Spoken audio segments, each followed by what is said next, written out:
Hi, I'm Chris. And I'm Jeremy. And I'm Fergal. And we're from Movie Smash. Comic book movies are having a golden age right now with the MCU. Movies based on comics aren't necessarily a new thing, but they're a big thing. Join us every other Tuesday on Movie Smash. We explore these movies and find some hidden gems. Every other week, we revisit some of the best. And some of the worst movies based on comics or graphic novels. Was Green Lantern as bad as you remember? Heck no! Is Time Cop the most accurate time travel movie ever created? Absolutely. Was Mystery Men way ahead of its time? Should they be revisited? Should they be forgotten? Join us on Movie Smash and find out. Listen wherever you find your fine podcasts.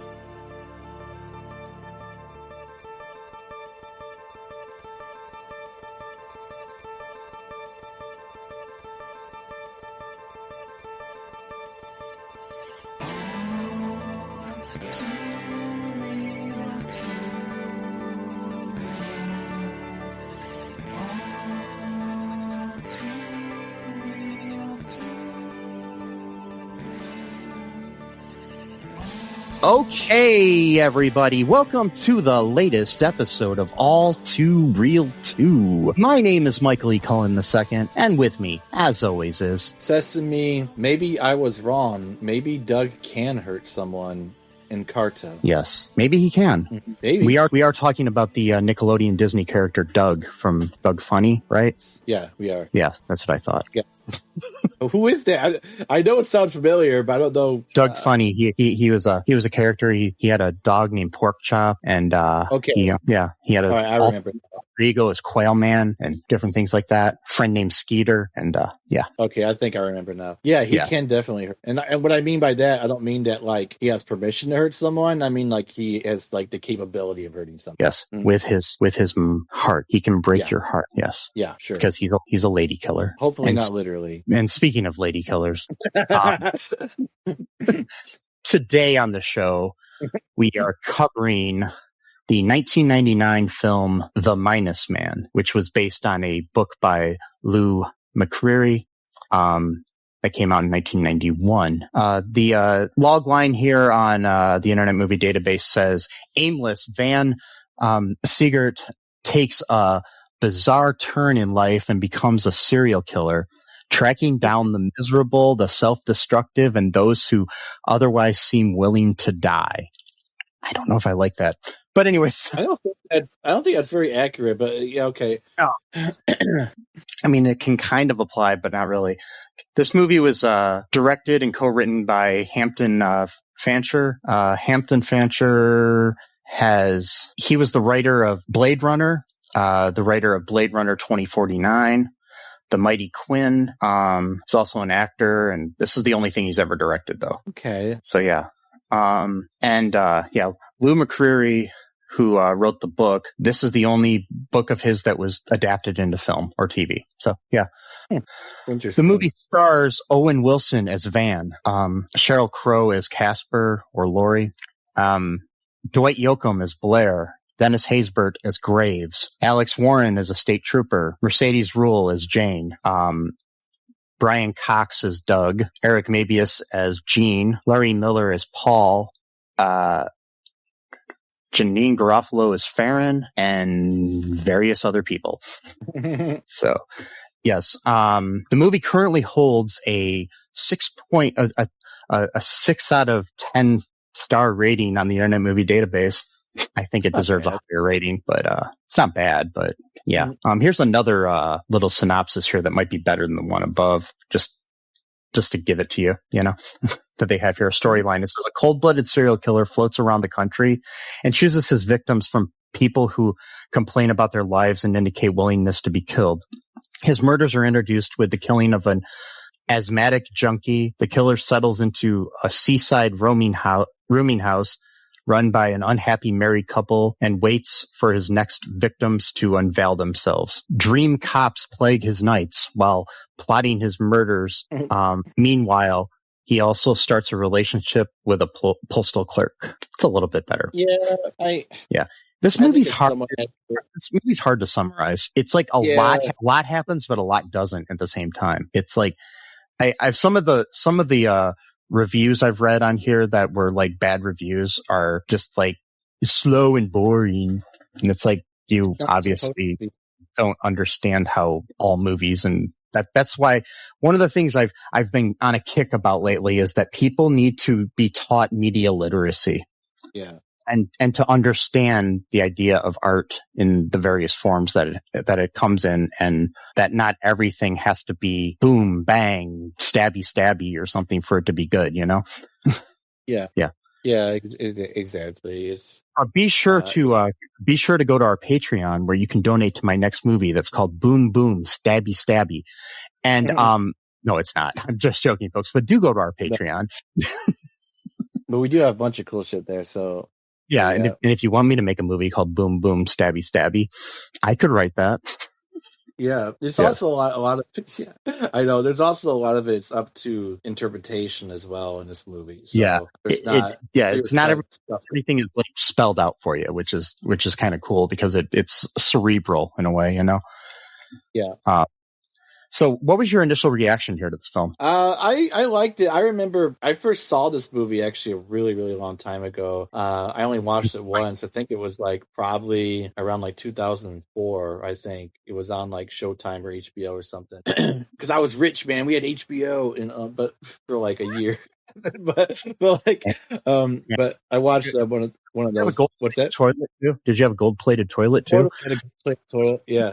I was redecorating my entire, like I had like foreign dignitaries and like foreign leaders that would come to my house, and like instead of talking about like really deep issues, I would like look up and go, "What do you think if I put like a plant up there or like some gold?" You know, and they're like, "Oh, Matt, we kind of came here to talk about something else." I understand, but just give me a minute.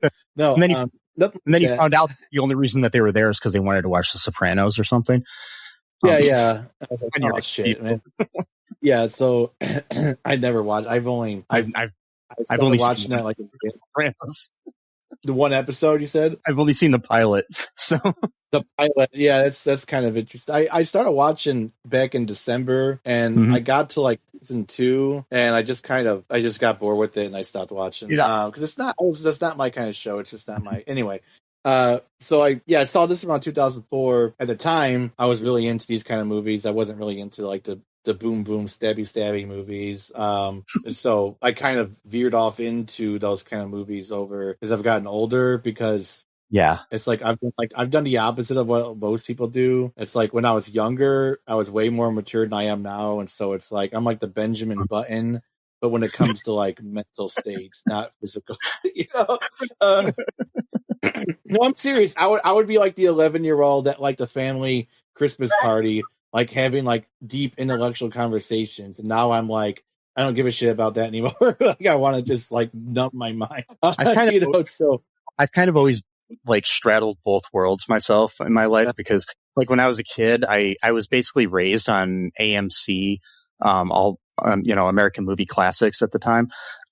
So I basically just watched all these old movies and stuff. And so I'd be at the dinner table. We didn't have a dinner table. I don't know what I'm saying, but I'd be like at family gatherings and stuff, and I'd be using like these words from the 1940s and stuff that I learned in these movies. And people are like, right? They're like, "What the hell are you talking about, boy?" You're 10.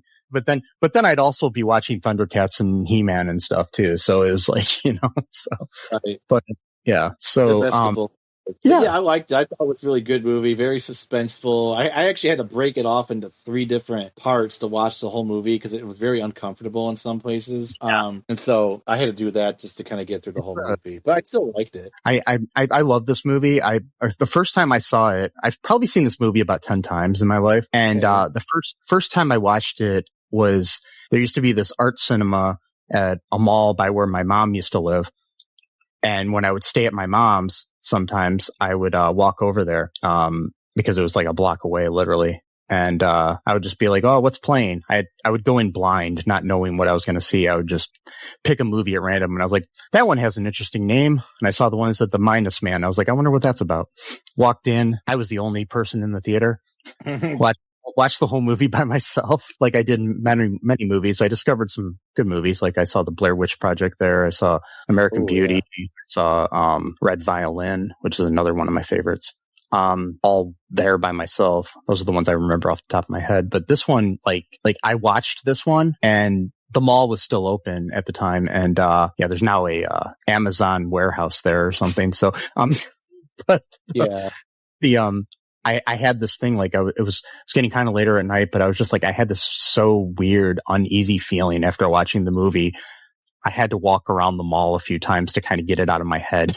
So yeah, I remember it does that. have that feeling. It's a very uneasy. It's a thriller. I mean, I wouldn't know. It's like suspense. There's not really a whole lot of I mean, action. it's suspenseful. It's a slow burn more than anything. It's kind of just like and it's in a weird way like a slice of life movie where it's just like a short time period in this dude's life, and that's all we know. We don't really know much about him before the events of this movie, and we don't know what happens to him at the end really either. So there's like it's I have a few theories kicking around in my head. We'll get into that a little later, but I got some ideas about what could have been happening with him. Probably not true, but I had some thoughts. So the way we're gonna talk about this, right? Because like there's very little that actually happens in the movie. So like talk about it, but like so basically we start out where we meet him, and he goes to this bar and is talking to this kind of mean bartender who's played by John Carroll Lynch, and this woman who goes by Casper, but her real name is Lori. She's a heroin addict, and he just goes. You hear the thing is like narrated too all the time, like he's telling the story. It kind of feels like you're reading a book while you're watching the movie. Yeah, and he has this like some kind of poison in his pocket that he puts in his flask of alcohol of some sort, and he gives it to Casper and kills her. And Casper, by the way, is played by Sheryl Crow. So. Yeah. He says Amarella, which is like a form of cherry, I think. Yeah. Cherry. I think it's like a cherry flavored liquor. Yeah. I think. I don't know. I know nothing about alcohol, so yeah. I don't drink. I think that's what it is, and that's, he just kind of has that on his dashboard. That's the thing about him too, is he doesn't drink much at all. It's weird. So, I think that's the reason why. Is because he doesn't want to mix up his poison, accidentally poison and stuff. But that scene though too really irked me. I'll right off the bat. I was already starting to feel uncomfortable because like we get like this cool scene where he's like washing his truck for like 2 minutes in the beginning, and that was kind of nice because it just it just kind of had like it was almost like a just pleasant thing to just watch him wash his car. Then he waves at someone. We don't know who he waves at. He waves. It looks like he's staying at like a motel kind of place, like maybe he was living there like in a motel for a while or something. Don't really know who he's waving at, and then he leaves, and then we get to the bar, and like both of them are just like scowling at him, like they're angry. It was weird because the bartender like owns the bar, and like he's mad that like he's getting a customer who's going to pay for the drinks that he's going to use as profits for his business. I'm not sure what the problem with that is, but okay. So like right off, that has set me off right off the bat of like, why are you mad that a customer is coming in to buy your beer? Yeah, it's like it's not compute for me. There's something about there's like this picture of this corn queen on the bar too. That was weird. And Van starts talking about how corn is good for you or something. It's just like I don't know if he did that on purpose, like because he saw the picture, because then the guy slams the picture on the bar table or whatever you call it. The counter or whatever. The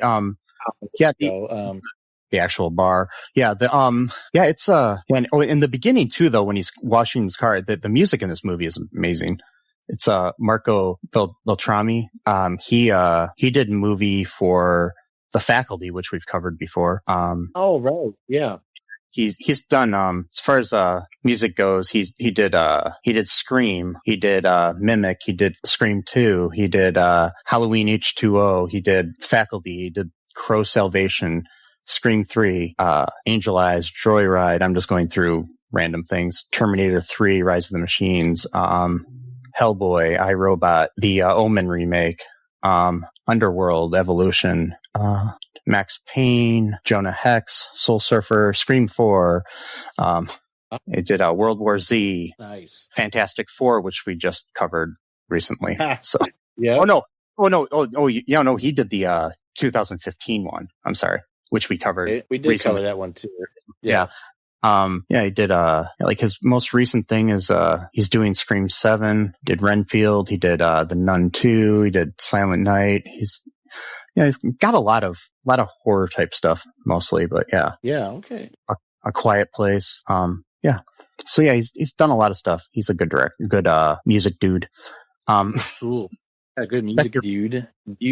That's the official credit, right? Music dude. But yeah, but no, it's like that scene is just it opens up, like you open up with this like pretty scene with the music and everything and him washing the truck. And then you go into this like really uncomfortable scene where you're like, you go from being out in the open to then being in a small bar to then being confined in a truck with Casper and him. So it's like you go from like it's bigger to smaller. It's just really interesting. It's like darker too, so it's like not as happy looking. I just can't like because it's like, so I got some theories out of my head, like I said. So like I think a lot of this could also be maybe from his own mind's interpretation of events rather than like what's actually happening, maybe like because he kind of is worried that he might get caught one of these days. So maybe he's just sort of seeing the world as people being suspicious of him because he knows that he's committed, maybe kind of thing, you know what I mean? So like, I mean, I don't know. It's obviously it's meant up for interpretation, a lot of these things, or the bar guy could just be an asshole and just doesn't like people, you know. You know what I mean? Like, it could be too. Yeah, it could be heightened in his mind, but it's also, I mean, and it's interesting too because, like, I think in some of the descriptions that we read at the beginning, like, it is kind of true in my opinion that he's kind of killing off people that don't really have a will to live anymore in certain ways. Some of them, or people that are just doing bad things. So, or just even if they're slightly bad, but it's but like definitely, I mean, you can tell in certain ways that Casper doesn't really want to live anymore, you know? So with her, it's that's an obvious call on his part. It's like he's putting her out of her misery in a way. Yeah. It's weird. Yeah. Because like, she's probably like the most obvious choice out of all the people he's killed in the movie that we see on screen, at least. Cause like, she's like, you want to get high? And he's kind of like, how? And then she's like, yeah, pull over. And so she does heroin. I was thinking she meant weed or, you know? Yeah. But no, she pulls out all the toolkit of, you know, heroin or whatever, gives her a little thing. I mean, I honestly, that could have been something that she could have just legitimately just overdosed on heroin. I mean, like that was that could have been something where she just could have died even without his quote assistant. But yeah, he kind of puts her in the bathroom like a truck stop before cameras were everywhere, so you couldn't get caught for every little thing you did, and put her in the bathroom stall with a needle stuck in her vein to make it look like she had a heroin overdose and died there. But like some of the people he's killed, at least one of the person he's killed, I don't really see the whole like the guy didn't want to live, because like this person had like his whole life in front of him. So yeah, I think I understand the reasoning behind killing him, but okay. So basically, okay, so after that I'm kind of going a little bit, you know, speed run through this. He goes, he moves in with this couple, Doug and Jane, and rents a room that used to be their missing daughter's. And but you know, they say she's off. I mean, the wife says she's off at college, that the daughter's off at college, but we find out that, you know, she's just hasn't spoken to them in years. Yeah, and so, but while he's there, he gets a job at the post office through Doug, who works there as well, for like seasonal help during the Christmas season. And then one night, Doug takes Van to a high school football game. While there, we meet this guy Gene, who's like the star athlete of the team, and then his family's there and stuff too. So we see like Doug is like basically, he looks like he has like a man crush on Gene, in my opinion. You know, he's got this sort of hero worship, or like at least like kind of like it, because I think he's like trying to find somebody to fill the void that his daughter left. I don't know if it's a man crush as much as like you know, he longs for that youthfulness that he's missing because his daughter's gone. And and I think he kind of fulfills that with Gene, but then also with Van as well. So basically what he feels is, I think Van has sort of like a jealousy complex to him, even though he doesn't really, because the way that Owen Wilson plays this character, he's very just like subdued, and like you wouldn't notice him. That's why the minus man, like basically just somebody that, you know, you forget about after you meet him, sort of thing. He's very like sociopathic. Like there's no emotion whatsoever. Like Yeah. Well, sometimes there's very, very brief windows where he does show emotions, but it's very, very brief. I mean, I honestly think this is Owen Wilson's best performance in a movie ever. But this it's is not like his usual stupid thing, no, like we're it's not his comedy sort of thing that we're used to. It's not like Wedding Crashers or something. And but like so I think it's in a way too to get into Doug's head in a way to kind of he sees this fact that this couple that he's living with, Doug and Jane, are falling apart because their daughter's gone, and they're basically fighting with each other a lot. And I think through that, he sees that like one of the few things that Doug has hope in is the local high school football team and in the future of Gene. And by taking that away from him, he's not really killing Gene as much as he's trying to kill Doug. Right. But even though he likes Doug, so it's very like, yeah. So he can't really kill Doug because he likes Doug, but he basically takes this away to make Doug go crazy. And he's already kind of got problems. He's got bipolar disorder probably. Mm-hmm. And his wife, Jane, said something about he doesn't take his medication or something like that. Yeah. So and then he drinks a lot, and he also beats himself up, literally.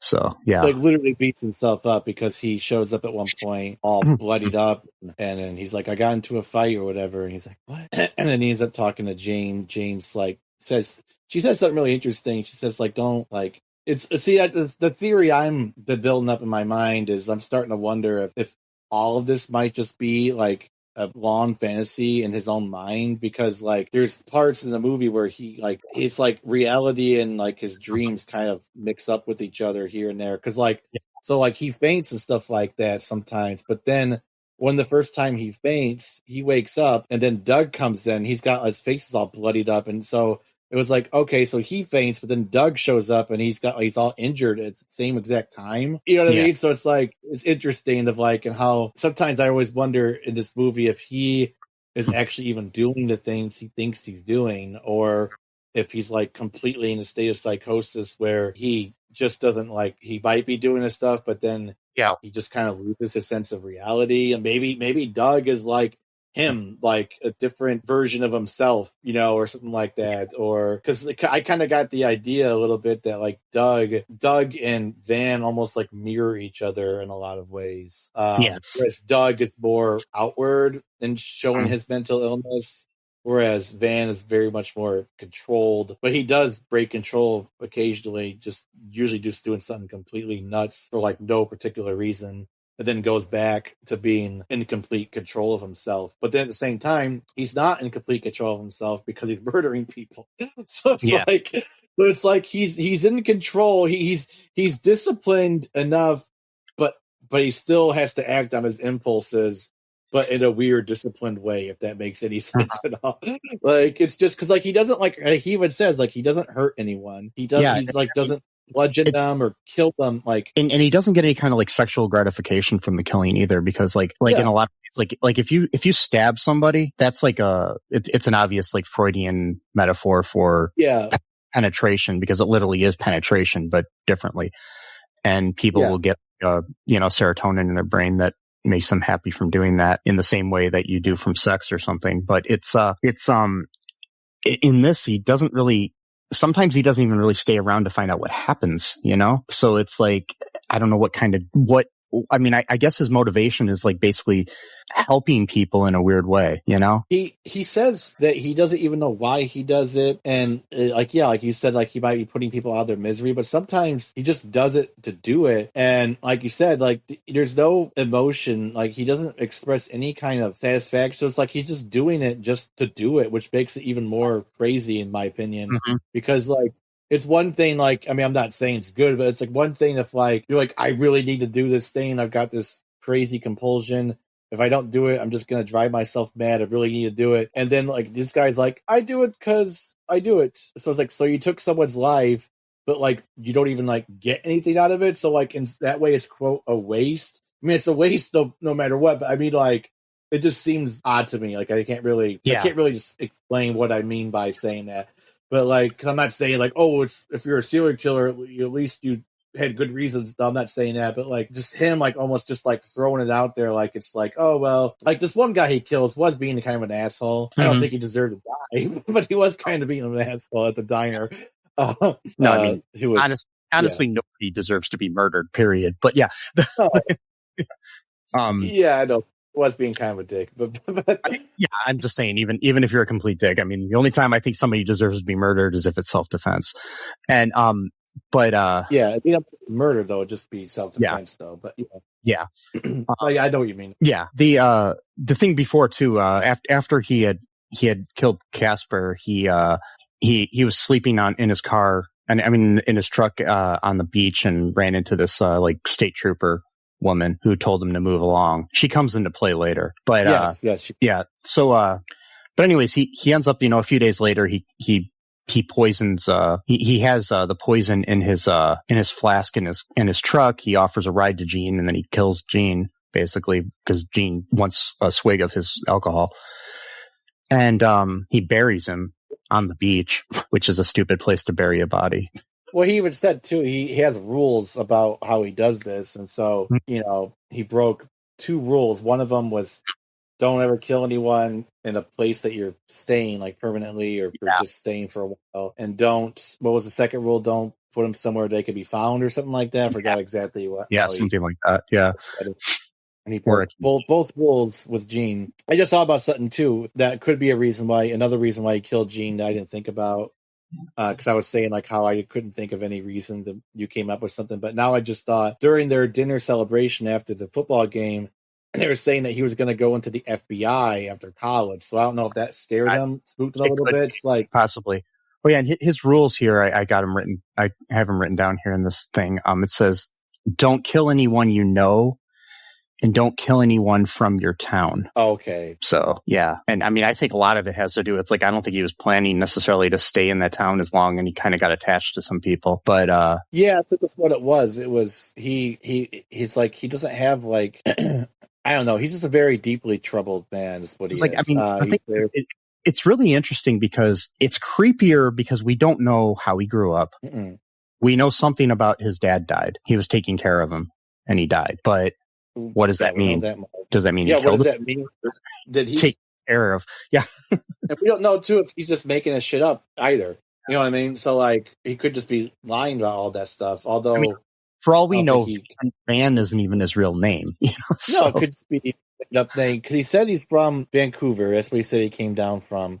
And then, which I think he was telling the truth because later on we get some indication of the poison that he's using to kill people. It comes from that region of the world, and that's where he said he was from. So already that's 3 rules because he kind of gave himself away because the police start recovering bodies and they're doing autopsies and they're saying they all have this poison that's a rare type of fungus that's predominantly in the Northwest, like near like Pacific Northwest. And he said he was coming from Vancouver. And so later on, I know we're just jumping around, but that's fine. Yeah. And the woman, Jane, she was kind of standoffish with him at first, but then she kind of grew like sort of like a attachment. I say attraction. I said more of like an attachment to him. Like they're both kind of like using Van as like their pseudo child, essentially. Your child, and so she was kind of getting closer to him. Like she would just sort of like just come in his room without even really getting permission, like kind of like how a parent would do with a child, or like if they don't give a shit, they're like, "Oh, yeah, no, I knocked, but whatever." And so she was always asking him about like a crossword puzzle, like, you know, what's the 4-letter word for this type of thing or whatever. But then she started kind of following the news about what was going on. And I think that he thought that she might be onto something because she was saying that she thought that these deaths could all be connected. And then one night, Jane and Doug are watching the news on TV. And he's kind of like in the background, like either leaving or going somewhere. And then the news reports going on about how they did autopsies on these people. And it was this rare type of fungus. And then the very next scene, or maybe not the very next scene, but later on, the police come and ask Doug to identify a body that they think might be Jane. And then previously before that, Doug had asked Van if he could borrow his truck to go to a dentist appointment. And then suddenly the next day Jane dies, and so it's like, so I'm sitting there thinking Van might have killed Jane. Because my thing though with that is it's like it's pointing you in two different directions. Like, did Doug kill her? Or actually three different directions. Doug could have killed her. Van could have killed her, but the thing is Van only poisons people. Well, maybe he made an exception this time. I don't know, because it could be. Yeah, that's what I'm saying. It could be like three directions, or it could have just been a stranger. Just she happened to just meet the wrong stranger. There also is another scene where he's having a date with this other character, Farron, that we meet, one of Van's coworkers, who is like kind of shy and trying to pursue him, played by Janeane Garofalo, and in another kind of like character that's different than most that she plays. Yeah, she's kind of like outgoing or quirky. She's kind of quirky here, but she's not very shy. Yeah. So yeah, like but like later on, they have this like kind of like date at her place at one point, and they're she's like roughhousing with him, and then he gets on top of her and almost like is like tackling her and like maybe trying to be violent with her, and it's just kind of and freaks her out, of course. So it's like, well, yeah, because like that scene made me very uncomfortable. Sorry, I didn't mean to interrupt you. Were you gonna go ahead? Oh, I was just gonna say that scene was like also deeply uncomfortable for me. I mean, obviously just because of the violence on its own, and that's very. It's like, it's not like a movie where it's like lots of action going on. It's like just this one thing that's going on. So it's like all of the violence is on focus on that one event, but also too, just the idea that like, I don't know what it is lately I've been thinking about. Like I saw this video once recently where it was like a YouTube short or something like that. And it was like this woman's like walking down the street, and then it has like a little text on the background or whatever. It says something like the look I have when I see all the guys I grew up with that were friends of mine now saying all these horrible things about women or whatever. Like basically like her whole mind was like that sudden revelation of like who you thought someone was. But like in this case, it's like for like weeks she's been building up who this guy is in her mind, and then literally within a second that is like obliterated by him like tackling her violently. You know what I mean? And like that sense of shock where that reality sets in, but it's like setting in so fast. You're trying to like just come up with just trying to like think rationally because everything's happening so fast. And like he like banged her head up against the wall, and then like he went and like crawled over like and was like crying like after, I don't know what the fuck his deal. Like, so I don't know. I thought maybe he planned on killing her, but then he couldn't do it, and so he stopped before he could actually go through with it all because he, in his fucked up mind, he thought he actually cared about her. See, and my thing is I think he did care about her, and I think what happened was that his mind took over in certain ways there, that like he's got this violent streak in him naturally, and that's why he did it. Yeah, that's it. But maybe also because like maybe he himself was a victim of violence because he is very closed off to physical touch. Yeah. Like he always tried to, and then she literally threw herself at him. This is how this thing started. Yeah. Like they were just having fun, and she was getting flirtatious. What's that? Prior to that, like their first kind of date, they go to the beach, and and all they do is hug, and they exchange this awkward hug, and it's right over the spot where Van buried Jean. Is it? Oh, that's fucked up. I didn't know that. Wow. Yeah, because it's right where Jean's body's found later by a dog. Oh wow, that's fucked up. Yeah, that's so crazy. Yeah. Mm-hmm. I didn't notice that connection. So it's like he. Yeah. It's very creepy now. Oh god, that's like it gives me like chills now to think about hugging. Like. Yeah. But so he does have this fear of intimacy, and so I could see why he would freak out. I mean, not to the point where he'd get on top of her and be violent, but I can understand the shock of her literally jump. I mean, because like she literally threw herself at him because he was not picking up on any of her advances or just pretending not to notice any of her advances. Probably more so pretending not to notice. And so like I could see someone who is like adverse to like the human touch to them for the most part, or except for like platonic like hugs and that kind of stuff. It's like I read one review that I can't remember where I read it because it was over the last couple of days about the movie, and somebody was saying that they find the character awkward and they think he might be autistic, and asexual. I just think he's just crazy. I mean, like, I think that just gives a bad name to both autism and asexuality. So it's just like, I think that's reading too much. I think he's just crazy. That's what I think it is. Like, because it's all about control. He has a sense of control that he has. So like that could be all tied into the fear of intimacy and all this stuff because he doesn't want to go wild. He wants everything to be according to like his plan of killing people for whatever reason he has. I don't know. We don't really know what reasons are, but I mean, one of the things, like, it's like when somebody cuts themselves as like a, like a bad thing, like when girls will cut themselves or guys as well, like on their arms and stuff when they're in teens or whatever. And, sometimes it's that idea of control, how you feel, cause you're in control of the pain. And I think that has a lot to do with his reasoning for killing people is because he has control of things and he's controlling. There might be some buried pain there that he's trying to overcome and he does it through this killing, but I'm not trying to excuse anything. But, it's like you're trying to psychoanalyze a person troubled. So like there's this like thing too on like Christmas Day. Like, I mean, things are getting kind of like Doug and Jane are becoming like overbearing in certain ways. And he kind of just takes off on Christmas so he doesn't have to like spend time with them, I think. Yeah, he escaped through a window so he wouldn't have to walk downstairs. Yeah. He hides them on his way out or whatever. He goes to this diner somewhere and he tries to find another victim. And this was a really interesting little scene. Like he ends up deciding to go home with this woman. He gets there and she's a painter. And then at one point she wants to paint him or sketch him. And he runs out and takes off before that can happen because he doesn't want to have it, so it's like basically like she would have been dead otherwise. So, yeah. She would have been dead, but also that he doesn't want to be sketched so people know what he looks like.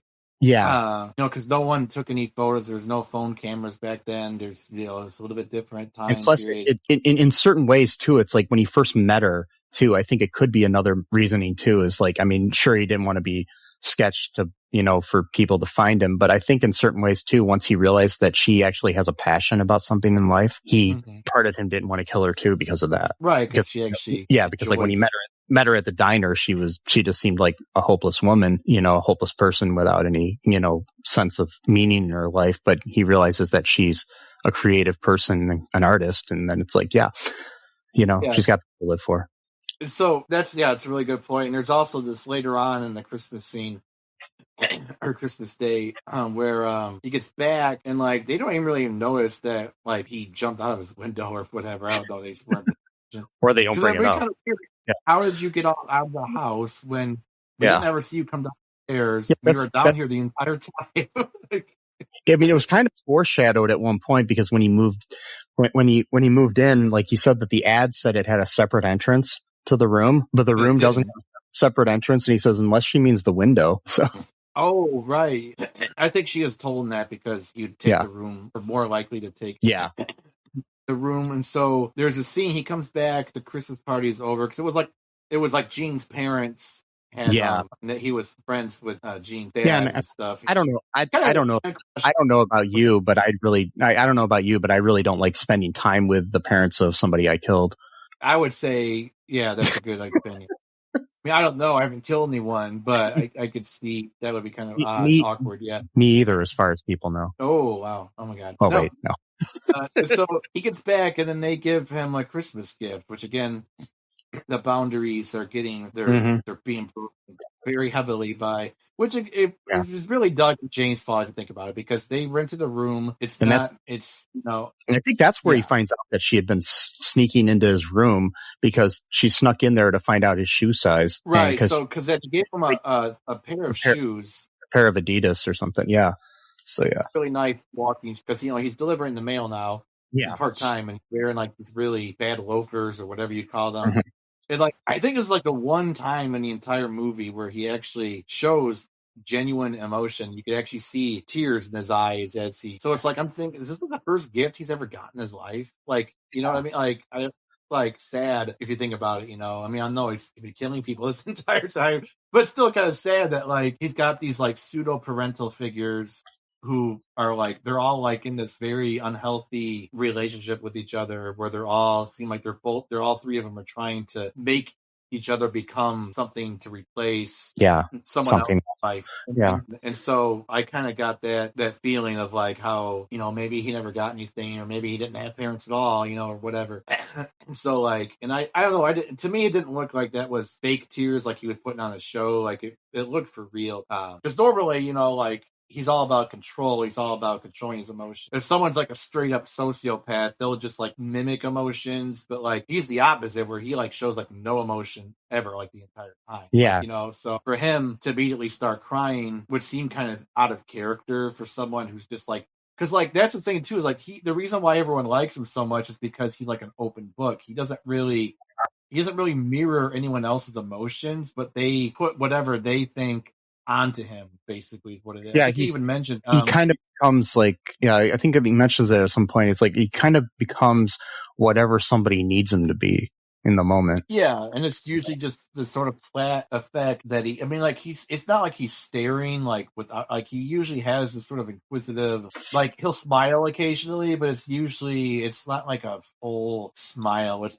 always more of like these, like always like asking himself questions about like what's going on around and like that kind of thing. And like I don't know, he might actually genuinely be curious about these people as well. Like it doesn't have to be one or the other. Like he could just be so crazy that like he likes killing people, but he also just likes to know things about them as well. Like, I don't know. It's hard to say. Good movie overall. I would say, and a good suspense. But I mean, the thing is like we don't know what happened to Jane. Doug gets arrested for the thing, and Van eventually leaves town, so we don't know what happens to him. He puts his uniform in a mailbox, and then he puts an envelope in there marked Farron with some hair in it that fell out of his head. Yeah. Was that meant to like be like a DNA thing? Like, does he want to be caught for all the murders he's done? Or like, it's like, I don't know. It's like he talked to her at one point about how he was losing like 100 hairs a day. But also maybe that was called back to that. Yeah, maybe. But still, I think like it's so weird. It's like, I don't know why he did it. Like, is he trying? Like you're saying, is he trying to get caught? Because makes you think that maybe some of his hair had fallen on Jean or Casper's body or something. Yeah, because he didn't. Like they only need like a little tiny bit of DNA to get you, and so but then he goes and gives her a complete, and plus too they left on bad terms, so it's like not like she'd be wanting to protect him, or whatever. And so, it's like, I mean, I don't know. And if it was a romantic gesture, I think giving somebody my hair would be a weird. I mean, I know sometimes you put hair in a locket or something, but it's just kind of weird. He's a weird dude. I mean, like he doesn't have normal reactions to anything when it comes to like a relationship, and I think that's the reason why he was able to get along with Doug so easily, because Doug obviously has like mood swings and shit, but like he is able to kind of handle those mood swings a little bit better because he's so like emotionally detached. I mean, at one point he does stop him from hitting, so there is that one point where he does show a little bit of anger or force to stop him hitting himself. So I guess there is that one scene, but like for the most part, he's kind of able to sort of rein Doug in a little by like, I don't know how, it's not like enabling him necessarily to like do his mood swings, but like more, this is a new phrase people use, like giving space, leaving space, which whatever. It's like a new term people have been using, but like giving him space to kind of do the crazy shit a little bit, but then to kind of reel him back in instead of just be like, don't do that, because then that's going to make you more like stressed out and shit like that.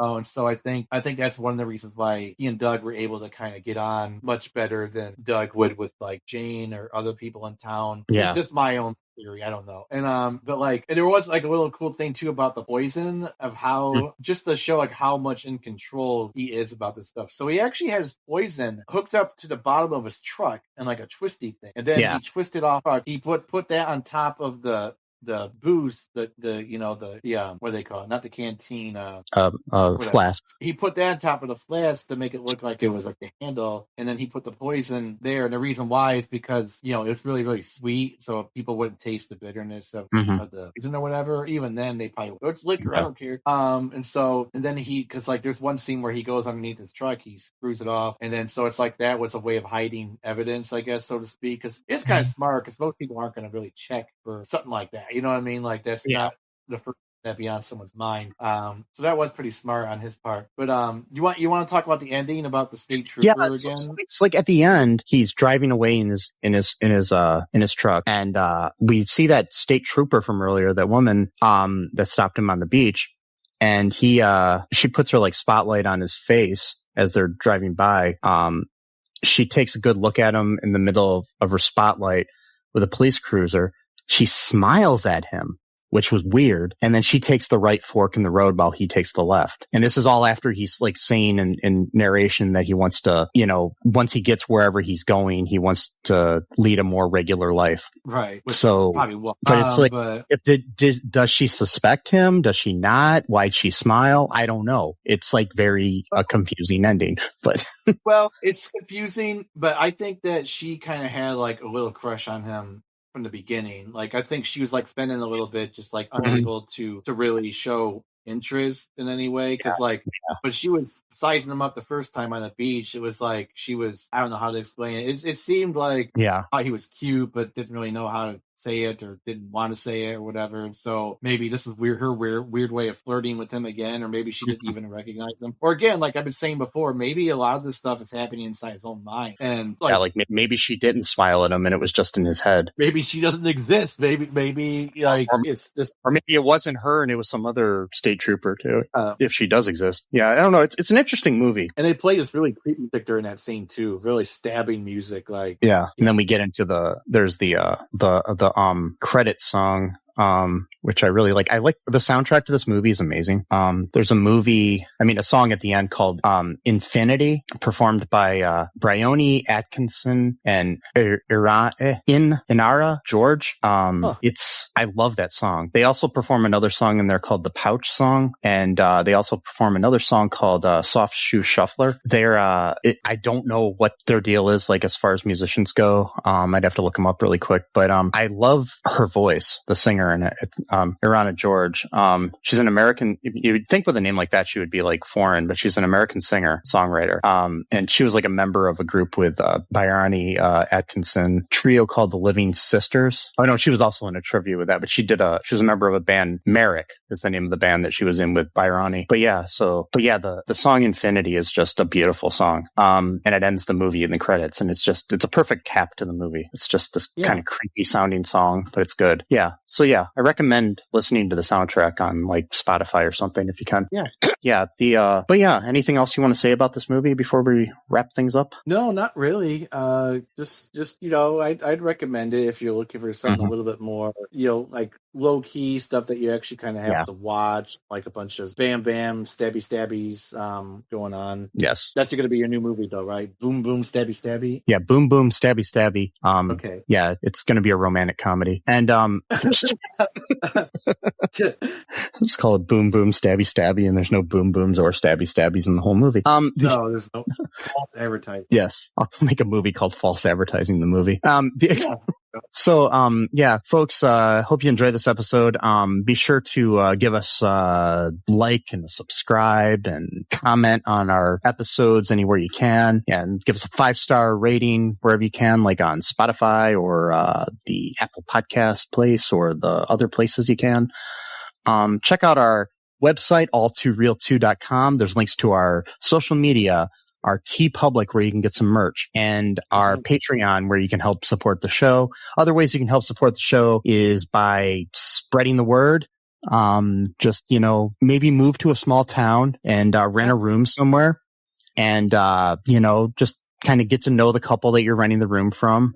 if you got some time, maybe, poison a couple people. But don't poison them all. Tell everybody else to listen to our podcast. Okay. Yes. So make sure you do that. Maybe don't do the poisoning thing. Maybe don't do that. Definitely don't do that, actually. Yeah, it might not work out okay. Because last time I checked, people die when you poison them. Yeah. So, free Palestine, folks. Trans lives are human lives. No human is illegal. Be different. Be yourself. Be kind to each other. And remember that I love you. And again, don't poison people. Don't do it. No, don't do that. Sesame loves you. And until next time, bye-bye. Thanks for listening to All Too Real 2 podcast, a Cullen Park production. Produced and edited by Michael E. Cullen II. Music by Matthew Hawes. Subscribe and share the show. Visit us at cullenpark.com.